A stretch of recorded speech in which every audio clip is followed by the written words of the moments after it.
आता आजपर्यंत हे सगळे इंडेक्स भरपूर वेळा ऐकला असेल.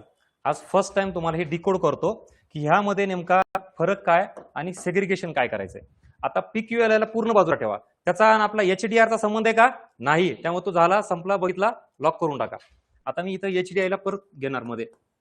हा आहे पहिला जो बघितला तो, आणि आता मी ऍड करणार आहे ते हे पुढचे, आणि इकडे आहे GI. परत तुम्ही अजून म्हणा सर मग बाकीचे कुठं, थोडं थांबा, सगळं होईल, सगळे गाणे वाजणार, पण तुम्हाला परफेक्शन करूनच पुढे सरकायचं आपल्याला. म्हणून काही गोष्टी एकत्र घेतल्यात, काही बाजूला ठेवल्या, त्याचा अर्थ ते होणार आहे. बघा 2 मिनिटासाठी फॅक्ट्स नाही, आता कन्सेप्टकडे लक्ष द्या, ह्याचं बॅकग्राऊंड समजून घ्या, फॅक्ट्स परत बघू. मानव विकास बघायचा आपल्याला, जगात कुठल्या देशात किती मानव विकास झालाय, आणि मग ते मानव विकास बघण्यासाठी मी काय केलं, HDI काढला. मग आरोग्य, शिक्षण, राहणीमान बघतोय मी. समजा वेगवेगळे देश आहेत, ह्याच्यात चांगला झाला, यांच्यात थोडा कमी, यांच्यात अजून चांगला, असा मानव विकास बघितल्यानंतर आरोग्य, शिक्षण, राहणीमान हे 3 निकष आहेत. आरोग्य, शिक्षण आणि राहणीमान. आता ह्याच्यातले सब पॉइंट तुम्हाला माहिती आहेत. आरोग्यामधला सब पॉइंट कुठला? जन्माच्या वेळी सरासरी आयुर्मान. ह्याच्यामध्ये 2 सब पॉइंट आहेत. कुठले? शालेय शिक्षणातील सरासरी वर्ष आणि अपेक्षित वर्ष. ह्याच्यामधला सब पॉइंट पर कॅपिटा GNI किंवा GNP म्हणून आपण त्याला, म्हणजेच दरडोई स्थूल राष्ट्रीय उत्पन्न. क्लिअर झालं? बरं, आता HDI ची जी बेसिक थीम आहे, HDI चे जे इंडिकेटर्स, निकष, डायमेन्शन जे आहेत, सेम ISDI ला पण आहेत आणि GDI ला पण आहेत. ह्याला परत एक मध्ये पार्टिशन करतो, ह्याला मध्ये लगेच घ्यायचं नाही. आता ह्या तिघांचे जर निकष सारखे असतील तर ह्याचा अर्थ हे तिन्ही ह्युमन डेव्हलपमेंट इंडेक्स HDI चाच बेस आहे.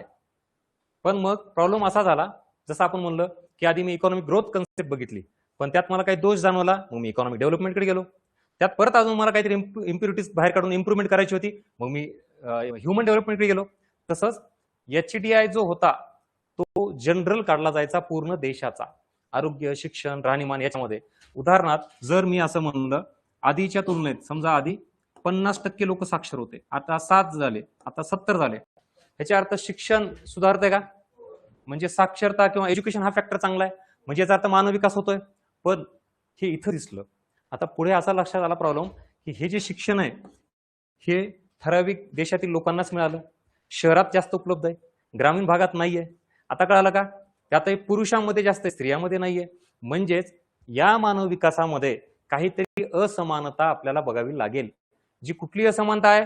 ग्रामीण शहरी, गरीब श्रीमंत, स्त्री पुरुष. आता कळालं का? मग ते आर्थिक विषमता असेल, प्रादेशिक असेल, लिंग असमानता असेल, अशा गोष्टी ज्या ह्याच्यात दिसत नव्हत्या, त्या विचारात घेऊन ज्या वेळेला तुम्ही मानव विकास मोजताय, that is called as inequality adjusted HDI.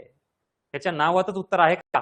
असमानता, इनइक्विलिटी म्हणजे ती ऍडजस्ट करून, ती विचारात घेऊन जर मी मानव विकास काढत असेल तर त्याला काय म्हणायचं? IHDI.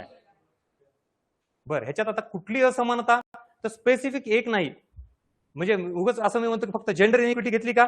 नाही. मग ती स्त्री पुरुष असेल, ग्रामीण शहरी असेल, गरीब श्रीमंत असेल, अशा वेगवेगळ्या प्रकारच्या असमानता विचारात घेऊन मग मी हे 3 निकष बघतोय आणि त्याच्यानुसार व्हॅल्यू काढतोय.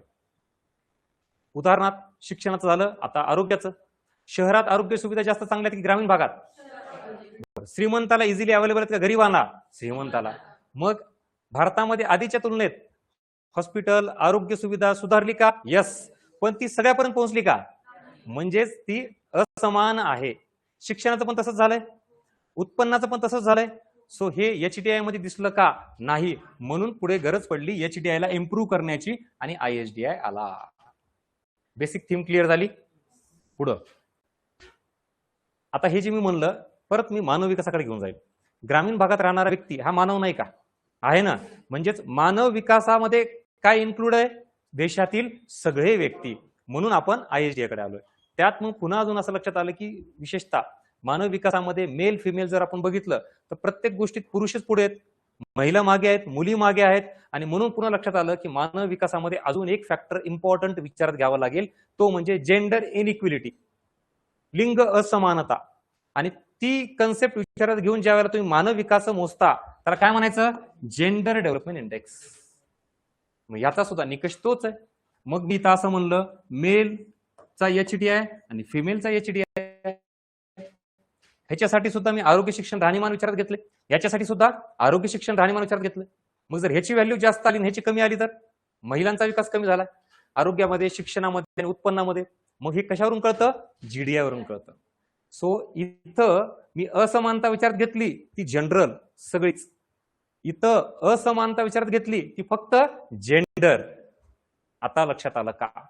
सो तिघांचे निकष काय आहेत, सारखे आहेत. कुठले, आरोग्य शिक्षण आणि राहणीमान. पण तिघांच्या बेसिक थीम काय आहेत, वेगळ्या आहेत. इथं कुठली असमानता विचारात घेतली जाते का, नाही. म्हणून तर मग ते रफली आहे. देशाचा HDI वाढतोय का, मानव विकास होतोय का, तर होतोय, चांगलं वाटतं आपल्याला, पण असमानता दिसत नाही. म्हणून इकडे आलो. इकडे परत अजून काय कळालं, विशेषतः महिला बऱ्याच मागे आहेत, ते ह्या दोन्हीतून दिसत नाही. म्हणून मी काय केलं, GDI काढलं. हा झाला वेगवेगळ्या प्रकारचा मानव विकास मोजण्याचा प्रकार. बेसिक थीम क्लिअर झाली. चला ऑनलाईन येतं कन्फर्मेशन द्या. मी फॅक्ट्स कडे अजून गेलो नाही. चला, हे नावं भरपूर ऐकले असतील ना. आज फरक कळाला का एक्झॅक्टली, IHDI म्हणजे काय आणि GDI म्हणजे काय. चला ऑनलाईन.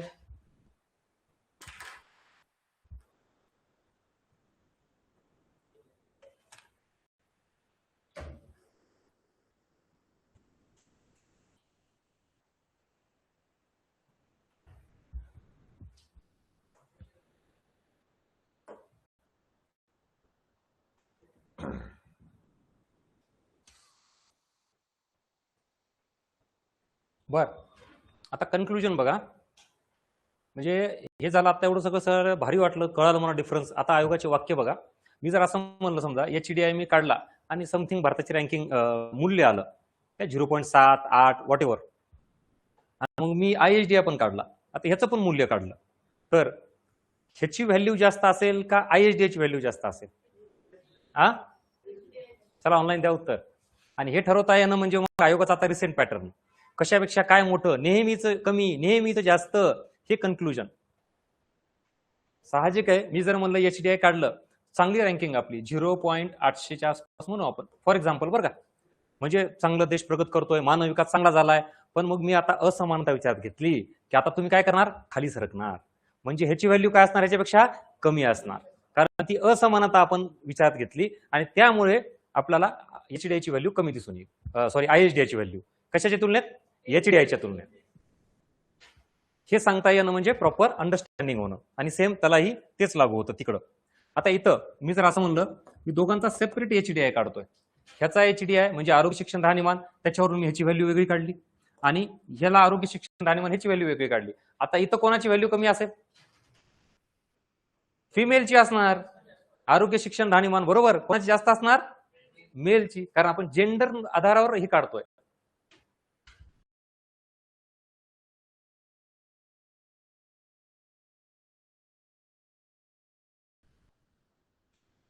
इथं तेच फॅक्ट सगळे दिलेत. आता बघा एक एक फॅक्ट क्लिअर करू. आता या इकडं. चला हेडिंग काय आहे, असमानता. असं म्हणलं की कळालं का आता, इथं जनरल असमानता. बरं, ह्याची सुरुवात 10ला कोणामार्फत, ऑब्विसली UNDP मार्फत. मानव विकासातील असमानता HDI मध्ये येत नाही, दिसत नाही, त्यामुळे IHDI काढला जातो. आणि HDIच्या तिन्ही निर्देशकांमधील आयामाचे असमानतेवर, तिन्ही निर्देशांक म्हणजे तिन्ही घटक हे याचे आहेत. त्यामुळे इथं तुम्ही आरोग्य शिक्षण राहणीमान असे घटक इथे लिहू शकता, म्हणजे तुम्हाला कळेल की तेच आहेत. इंटरजनरेशनल आणि इंट्रा जनरेशनल. आता अजून पुढच्या लेवलचा प्रश्न, हे तुम्हाला पुढे PHDI मध्ये मी घेईल, इथे तात्पुरतं सांगतो.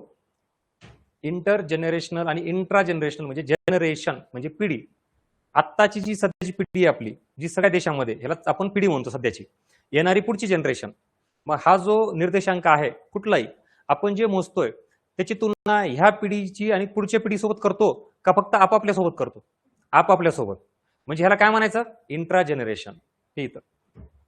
आणि इथं HDI हा इंट्रा जनरेशनल इक्विटी मोजतो, समानता.